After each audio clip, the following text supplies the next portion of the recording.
جہاد کرنے والے یعنی رات کو قیام کرنے والے اور ہمیشہ روزے رکھنے والوں کی طرح بن جائیں۔ دوستو ویڈیو میں آگے جانے سے پہلے آپ سے اس بات کی درخواست ہے کہ چینل کو سبسکرائب کریں، ویڈیو کو لائک اور شیئر کریں اور ساتھ میں بیل آئیکن پر ضرور کلک کریں۔ پیارے دوستو، حضرت ابو ہریرہ رضی اللہ تعالی عنہ فرماتے ہیں کہ اللہ تعالیٰ کے رسول حضرت محمد صلی اللہ علیہ وآلہ وسلم نے فرمایا، کسی بیچاری بے شوہر والی عورت یعنی جس عورت کا شوہر نہ ہو یعنی کہ وہ بیوہ ہو، یا کسی مسکین حاجت مند کے لیے دوڑ دھوپ کرنے والا انسان یعنی کسی مسکین اور اس عورت یعنی کہ جب وہ بیوہ ہو اس کی مدد کرنے والا انسان، اللہ تعالیٰ کے نزدیک یہ شخص اس طرح ہے جیسا کہ اللہ تعالیٰ کی راہ میں جہاد کرنے والا کی مثال میں سے ہے۔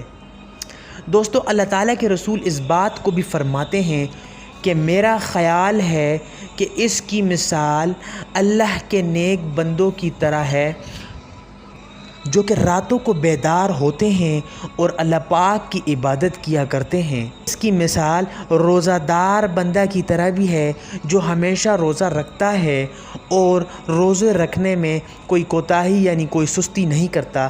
صحیح بخاری کی دوستو یہ حدیث ہے۔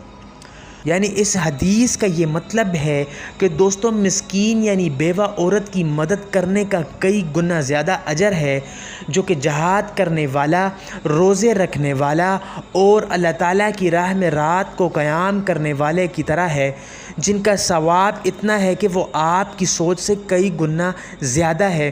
دوستو میری آپ سے اس بات کی درخواست ہے کہ اس حدیث کو سب سے پہلے تو ذہن نشین کر لیں، ذہن نشین کرنے کے بعد اس پر عمل کریں۔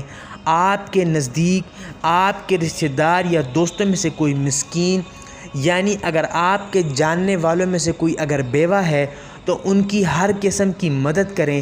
اگر آپ مالی مدد کر سکتے ہیں تو جنت میں ضرور گھر بنائیے گا، میری آپ سے یہ درخواست ہے۔ اور غریب اور مسکین لوگوں کی مدد کرنے کے بعد اللہ تعالیٰ سے اچھے کی امید انشاءاللہ ضرور رکھیے گا جو کہ آپ کو رزق اور آپ کی نسلوں کو بھی رزق دیتا ہے۔ انشاءاللہ دوستو ویڈیو پسند آئے تو اس کو لائک، شیئر اور سبسکرائب چینل کو ضرور کیجیے گا۔ ملتے ہیں اگلی ویڈیو میں، جب تک کے لیے مجھے اجازت دیجیے گا۔ السلام علیکم، اللہ حافظ۔